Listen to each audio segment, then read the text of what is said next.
मैं वो बच्ची थी जो बचपन से ही जल्दी बड़ा होना चाहते थे और शायद इसका एक रीज़न ये भी है कि मेरे लाइफ में कुछ रोल मॉडल्स ऐसे रहे हैं, चाहे वो मेरी मदर हो, मेरे कुछ रिलेटिव्स हैं, मेरे टीचर्स थे।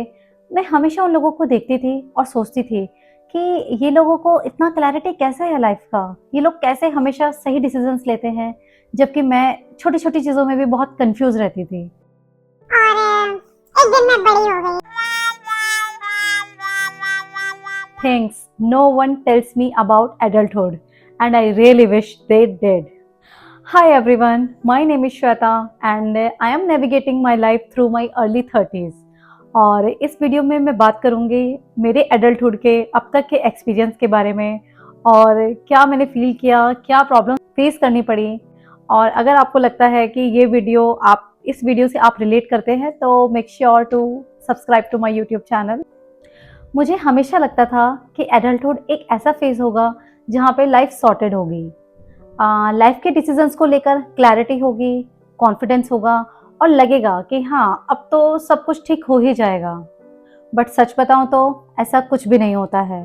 Adulthood doesn't come with clarity, it comes with questions, a lot of questions. सबसे पहले हम बात करेंगे एडल्टहुड के सबसे बड़े मिथ के बारे में कि एक दिन सब कुछ ठीक हो जाएगा। PS, it doesn't. मैं ऑनेस्टली ये सोचती थी कि लाइफ में एक पॉइंट तो ऐसा आता होगा कि जब हमें लगता होगा कि अब तो सब सेटल्ड है, चाहे वो आपका करियर हो, चाहे वो आपका रूटीन हो, आपका रिलेशनशिप हो, एवरीथिंग। तो मुझे लगता था कि हाँ कुछ तो कभी तो ऐसा होगा कि सब कुछ सॉर्ट हो जाएगा। But honestly adulthood is more like a puzzle. आप एक प्रॉब्लम सॉल्व करते हो, आपके सामने 3 नए प्रॉब्लम आ जाते हैं। आप एक गोल अचीव करते हो और उसको मेंटेन करने का प्रेशर आगे आ जाता है।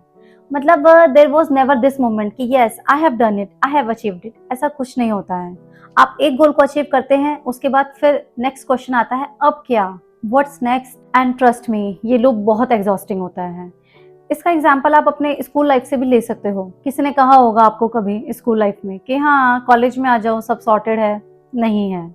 फिर कॉलेज में किसी ने कहा होगा प्लेसमेंट में बैठ बैठ जाओ, अच्छा पैकेज लग जाएगा, सब सॉर्टेड है, नहीं है। जॉब के बाद भी किसी ने कहा होगा अब शादी कर लो, अब बच्चे कर लो, अब ये कर लो, अब वो कर लो, सब सॉर्ट हो जाएगा। But trust me, I have lots of friends who are married, who have kids, कुछ भी सॉर्ट नहीं होता है। तो ये सब एक मिथ है सिर्फ। एडल्टहुड में लोनलीनेस भी एक डिफरेंट टाइप की होती है। मतलब आपके फ्रेंड्स होते हैं बट आपको लगता है कि कोई आपको समझ नहीं रहा है। तो एक्चुअल में होता ये है कि जब तक हम स्कूल्स या कॉलेजेस में होते हैं हम सबका सेम लाइफ चल रहा होता है। फिर कॉलेज के बाद सब लोग डिफरेंट डिफरेंट प्लेसमेंट्स में बैठते हैं। कई लोग बहुत अच्छा पैकेज लेते हैं, कई लोग मीडियम रहते हैं, कई लोग प्रेफर करते हैं कि जॉब ना करना, खुद खुद का बिजनेस करना, या फिर कई लोग हाउस वाइफ्स बन जाते हैं। तो सबका जर्नी अभी अलग हो चुका है, तो कोई मतलब आपको समझ नहीं रहा है क्योंकि आपका जर्नी किसी से मैच नहीं हो रहा है अभी, है ना। और फिर क्या होता है कि अगर आप कोशिश भी करते हैं अपने फ्रेंड से मिलने की, तो कभी तो सब बोलते हैं ठीक है मिलते हैं, फिर धीरे से वो हो जाता है कि देखते हैं, फिर उसके बाद एक टाइम ऐसा भी आता है कि नहीं मिलते हैं, सालों साल बीत जाते हैं। और ऑनेस्टली आप उसको माइंड करना या उस चीज़ की कंप्लेन करना भी बंद कर देते हैं क्योंकि आप इतने समझदार हो चुके हैं। तो आपको लगता है कि हाँ ठीक है, it's a normal part of life, maybe they have something, they are more busy and you don't have anything to do. Third thing is freedom but with side effect. तो बचपन में ऐसा लगता है कि एडल्टहुड इक्वल्स टू फ्रीडम, और हाँ freedom मिलती भी है, बट उसके साथ आता है रिस्पॉन्सिबिलिटी, डिसीजंस एंड कॉन्सिक्वेंसेस। कोई आपको रोकेगा नहीं, बट कोई आपको बचाने भी नहीं आएगा। और एक पॉइंट पे हमें ये चीज़ रियलाइज होती है कि हमारे टीचर्स, हमारे पेरेंट्स, वो लोग गलत नहीं थे, बस वो साइलेंटली हमें प्रोटेक्ट कर रहे थे। And the fourth one is you become your own safe place. सबसे वियर्ड शिफ्ट यही होता है क्योंकि तुम खुद को हैंडल करना सीख जाते हो, खुद को काम करना, खुद को मोटिवेट करना और खुद को संभालना, कि खुद के रिस्पॉन्सिबिलिटी बन जाता है। एंड ऑनेस्टली बताऊं, कोई नहीं आएगा ये बोलने कि चिल मैं हूं ना, you are the plan, you are the backup. And कुछ दिन तो तुम बहुत स्ट्रांग फील करते हो, but some days you just feel low and demotivated. और खुद को उठाने के लिए कोई नहीं होता है पास में। Part 5, everybody is pretending. एक सीक्रेट बताऊं, मोस्ट ऑफ द एडल्ट्स ये प्रिटेंड कर रहे होते हैं कि उन्हें सब पता है। दे आर प्रिटेंडिंग कि सब कुछ अंडर कंट्रोल है एंड दे आर प्रिटेंडिंग कि उन्हें पता है कि क्या करना है आगे। और तुम लोग उन्हें देख के सोचते हो कि वाह यार, इसकी लाइफ कितनी सॉर्टेड है ना। बट सच बताऊं तो वो भी तुम्हें देख के तुम्हारे बारे में यही सोच रहे हैं। And the last thing is peace versus isolation. Adulthood में एक चीज और होती है कि आपको खुद की ही कंपनी पसंद आने लगती है।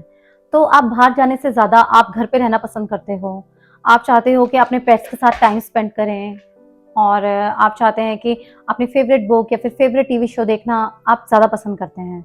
बट कभी कभी कैसा होता है कि वही जो पीस होती है वही लोनलीनेस में कन्वर्ट हो जाती है। तो आपको लगता है कि क्या मैं सच में बाहर ना जाकर अपनी पीस प्रोटेक्ट कर रहा हूँ, अपनी एनर्जी कंजर्व कर रहा हूँ, या फिर मुझे आदत हो गई है अब लोनलीनेस की या अकेले रहने की। Now let's talk about the hardest part of adulthood. तुम एक लाइफ बिल्ड कर रहे हो जबकि तुम्हें खुद नहीं पता कि तुम कौन हो। एंड यहाँ पे कोई प्रैक्टिस राउंड नहीं है। आपके माइंड में टेम्पररी क्लैरिटी है, लेकिन आपको लाइफ के परमानेंट डिसीजंस लेने हैं। बट मे बी यही एडल्टहुड है, सब कुछ समझ जाना नहीं बल्कि कंफ्यूजन के साथ ही आगे बढ़ना।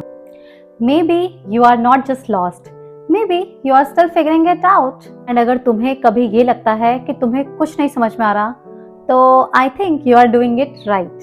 And with that I am gonna be wrap up this video. I hope ये वीडियो आपके लिए हेल्पफुल रही हो। And if you like my content, don't forget to subscribe to my channel and please like, comment and share. Thank you for watching.